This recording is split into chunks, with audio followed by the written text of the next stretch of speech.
Olá pessoal, tudo bem com vocês?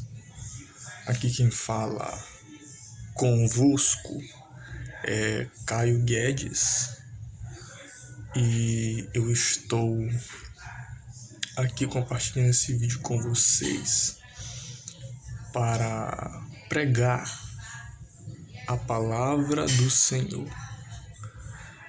E eu acredito que você que gosta de orar, que gosta de buscar a presença do Espírito Santo, você que tem comunhão com Deus, nós estamos aqui neste vídeo para compartilhar com vocês um pouco da palavra do Senhor, da palavra do soberano de Israel, o Deus de Israel, que escolheu Israel para ser o seu povo, escolheu Israel para a sua habitação.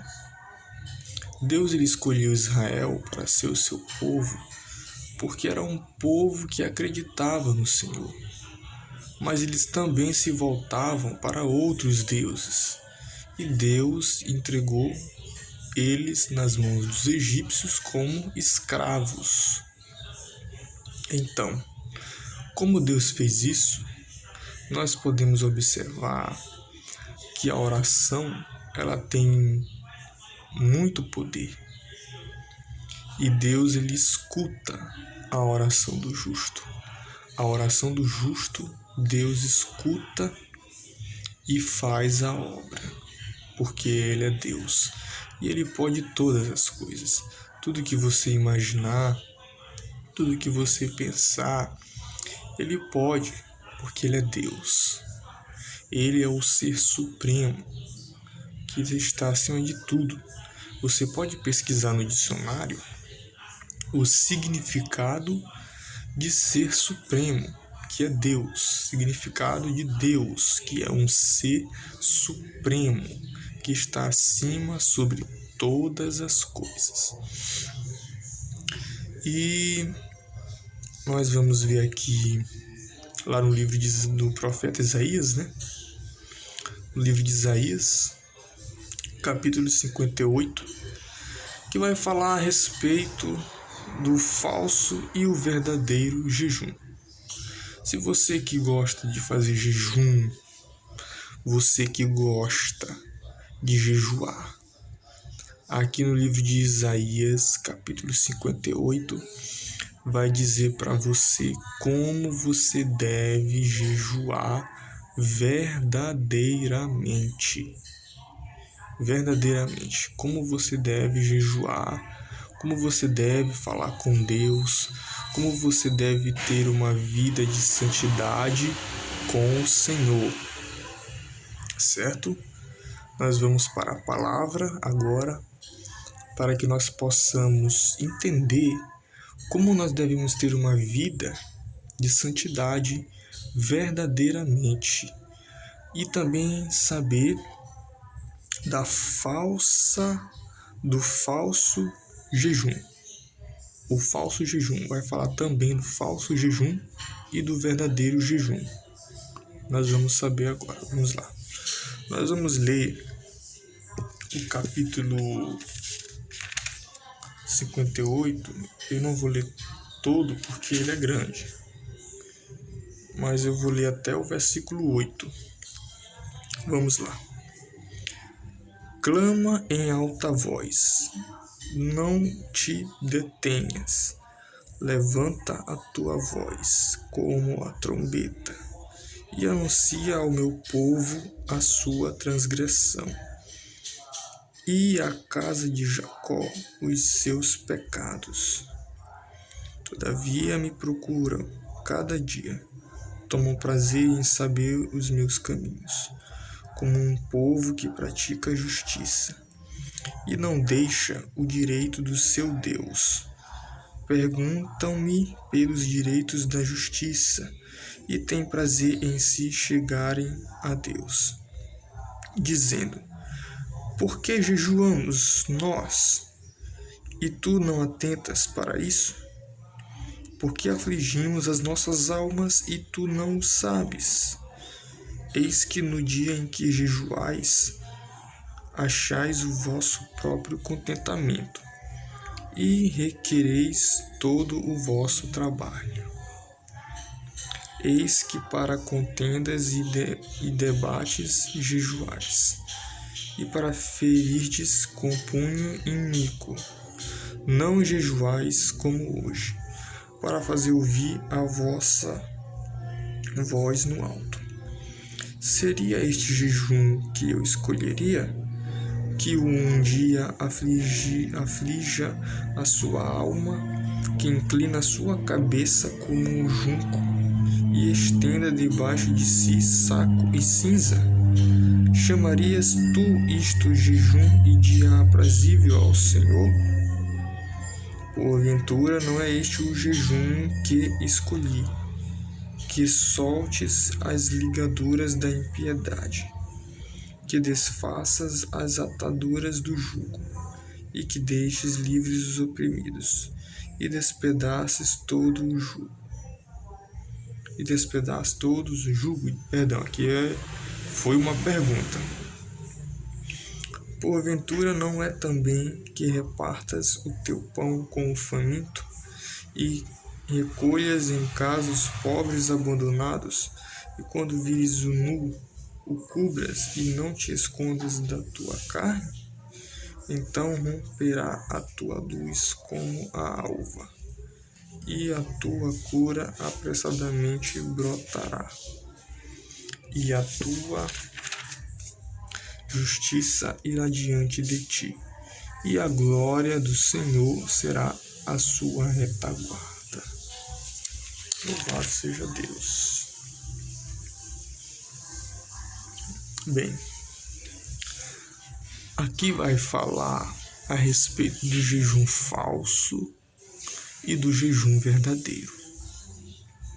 Do jejum que agrada a Deus e o jejum que desagrada ao Senhor.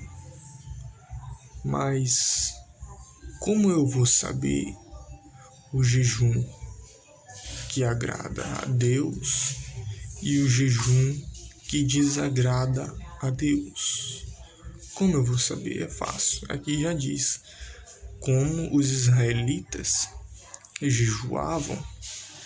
Alguns sacerdotes que entravam em jejum, alguns sumos sacerdotes que entravam em jejum, e Deus se agradava de alguns jejuns. Ele não se agradava de todos os jejuns, porque ali habitava o pecado entre o povo de Deus. E mesmo assim eles faziam jejum pedindo justiça ao Senhor. Eles pediam justiça a Deus. Então, aqui no versículo 1, vai falar o seguinte, veja só. Clama em alta voz, não te detenhas, levanta a tua voz como uma trombeta, e anuncia ao meu povo a sua transgressão, e à casa de Jacó os seus pecados. Veja só. Deus, ele não se agrada daquele jejum que você está em pecado. Esse é o jejum falso. Deus, ele não se agrada desse jejum. Esse jejum, ele não vai te encher do Espírito Santo. Esse jejum, ele não vai encher os espaços vazios dentro do teu corpo, dentro da tua alma. Por quê, irmão Caio? Por quê? Porque quando você pratica a iniquidade, quando você pratica uma transgressão, Deus, ele não vai se agradar desse jejum. Porque ali você superabundou o pecado. Você ali praticou o pecado, aquela pessoa tal praticou certas coisas e entrou em jejum. Só que esse jejum não foi aprovado por Deus, porque ele praticou iniquidade. Ele não seguiu as leis de Moisés. Ele precisava guardar as leis para que esse jejum viesse a ser aprovado por Deus. E muitos aí, nós podemos observar que fazem jejum de qualquer forma, mas nós não podemos fazer o jejum de qualquer forma. Nós temos que dar o nosso melhor para Deus. Nós temos que dar o nosso melhor. O nosso melhor para o Senhor. Ele merece o nosso melhor. Nós precisamos entender que Deus, ele é Espírito. E nós devemos viver uma vida de santidade. Uma vida de santidade que agrade ao Senhor. Uma vida de santidade que agrade a Deus. Porque Deus, ele quer uma vida de santidade. Deus, ele ama aquele que diz a verdade. Lá no livro de Provérbios vai dizer que Deus, ele ama aquele que diz a verdade. Se você diz a verdade, você é amado por Deus. Se você diz o que é certo, se você fala a verdadeira vontade do Senhor, você vai ser abençoado por Ele. Você pode passar por todo tipo de provação. Você pode passar por qualquer tipo de prova, mas Ele está com você. Ele é o teu alto e forte refúgio, bem na hora da angústia. Certo? E como nós podemos viver uma vida de santidade longe dele? Nós não podemos viver uma vida de santidade longe do Criador. Nós temos que viver uma vida que agrade a Ele. Nós temos que viver uma vida que venha a ser do agrado do Senhor. E não devemos praticar o mal e fazer a obra de Deus. Nós temos que andar em santidade, porque Jesus disse: seja santo porque eu sou santo. Porque o nosso corpo é templo e morada do Espírito Santo. Como o nosso corpo é templo e morada do Espírito Santo, nós temos que zelar por esse templo. Nós temos que zelar pelo nosso corpo, onde o Espírito Santo quer fazer morada, onde o Espírito Santo quer fazer habitação. O Espírito Santo, ele quer habitar no meio do seu povo. Mas para isso, nós devemos que obedecer os mandamentos do Senhor. Porque os mandamentos do Senhor, ele traz vida, e vida em abundância. Porque Jesus, ele veio para nos dar vida. Porque Jesus veio para nos dar vida em abundância. Por quê? Porque quando Jesus, ele veio ao mundo, o mundo primeiramente é cheio de maldade. O mundo está cheio de pecado. Mesmo assim, Jesus, ele foi perseguido. E lá no livro de Mateus vai dizer o quê? Que o Espírito Santo conduziu Jesus ao deserto.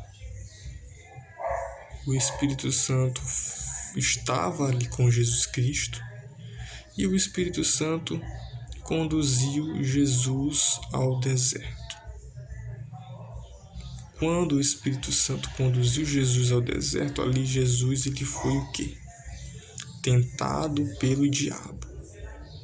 Ele foi tentado pelo inimigo de nossas almas.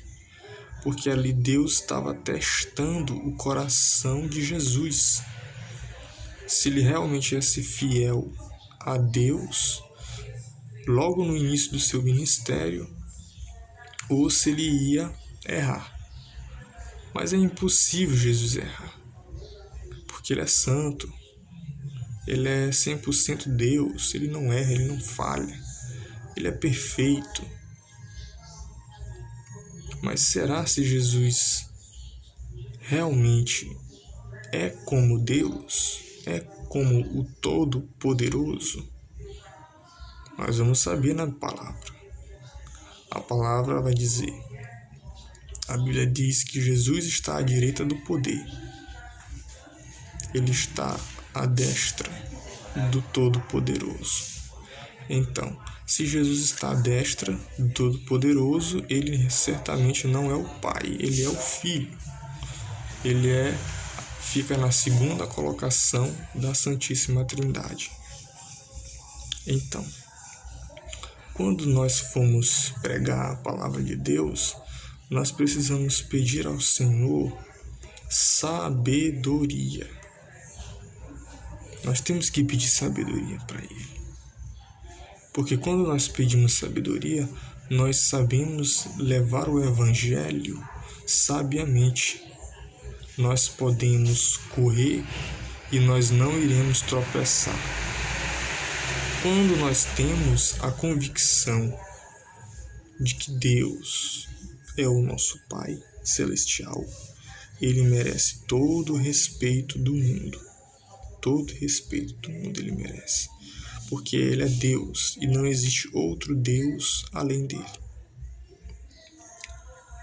Bem, como nós estamos falando aqui voltando ao assunto, falando de jejum, nós quando formos jejuarmos, nós precisamos ter aquela intenção de que Jesus Cristo, Ele é o Senhor. E quando nós formos jejuarmos, nós não devemos ser como os hipócritas, dizer para todo mundo que estamos fazendo jejum. Não, o jejum tem que ser em silêncio. O jejum tem que ser em silêncio. É só você e Deus.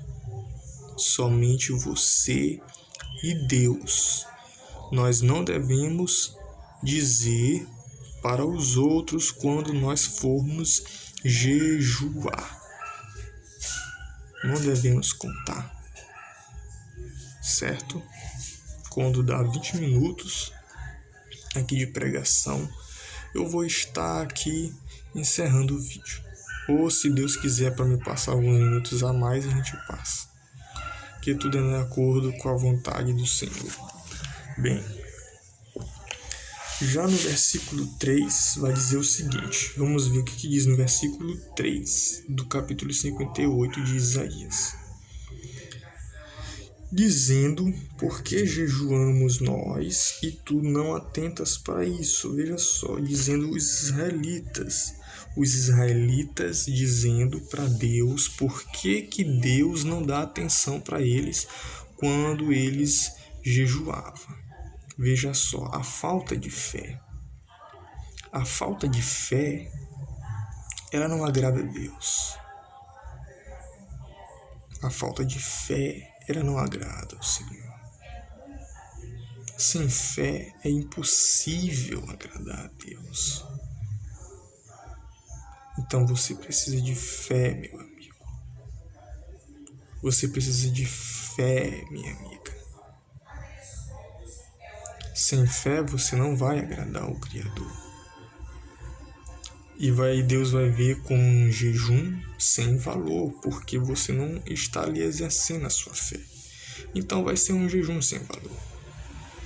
Para ser um jejum aprovado por Deus, você precisa ter uma coisa em mente. Você precisa ter fé no Senhor. Certo? Vamos continuar. Porque afligimos as nossas almas, e tu não o sabes? Eis que no dia em que jejuais, achai o vosso próprio contentamento, e quereis todo o vosso trabalho. Veja só. Algumas pessoas são incrédulas. Por que algumas pessoas são incrédulas? Porque algumas pessoas jejuam para receber algo. Eu digo que isso não é errado, porque está na palavra. E na palavra de Deus vai dizer: pedi, pedi e dar-se-vos-á. Aquilo que você pede a Deus, você recebe. Quando você pede crendo. E Jesus vai dizer também que esses sinais acontecerão para aqueles que crê. Se você crê nos sinais que Jesus Cristo faz, você recebe. Basta você crer. Se você crê, você vai receber aquilo que você tanto pede ao Senhor. Claro que não vai ser de imediato. Não vai ser de imediato. Mas quando você pede com sabedoria ao Senhor, você recebe. Vamos ver aqui no caso de Salomão. Salomão foi pedir sabedoria para o Senhor. E Deus disse para Salomão: Salomão, o que tu queres que eu te dê? E Salomão disse assim: ó Senhor, como eu ainda sou muito novo, muito jovem, que Salomão assumiu o trono com 20 anos de idade. Ele era muito novo. Quando Salomão ele assumiu o trono com 20 anos de idade, ele era jovem e não sabia julgar. Ele não sabia governar. E ele pediu a ajuda de Deus. Quando Deus deu sabedoria para Salomão, Deus disse também: Salomão, como tu não me pedistes a morte dos teus inimigos, e nem pediste honras e riquezas, também te darei sabedoria, te darei honras e riquezas como os bens duráveis e justiça. E não haverá outro rei mais rico do que tu, nem antes e nem depois. E até nos dias de hoje não existe rei mais rico do que Salomão, porque Deus disse que não haverá rei mais rico que ele. E quando Deus diz, se cumpre. Quando Deus diz, acontece. E a bateria do meu celular já está em 15%. E o vídeo ficou um pouco longo, né? Mas nós vamos falar alguma coisa, algo de interesse espiritual, para que nós possamos entender que Deus, ele é maravilhoso. Ele é o Deus que atende o nosso pedido de oração. Ele é o Deus que não nos abandona em meio às tribulações. Certo? Vamos lá. Bem, aqui os hebreus, quando eles entravam em jejum, falavam ali com Deus, eles jejuavam e todo o trabalho que eles tinham, todo esforço, aquele jejum que eles faziam, todo aquele esforço, eles pediam algo para Deus, eles pediam algo para o Senhor, em troca do jejum. Mas no jejum falso, quando você está em pecado, que Deus, ele ama o pecador, mas abomina o pecado. Quando a pessoa está em pecado e faz o jejum, esse jejum não vale de nada, porque você está no pecado, você está no erro. Então, quando a pessoa está no erro, Deus ele não vai conceder o pedido de oração dessa pessoa,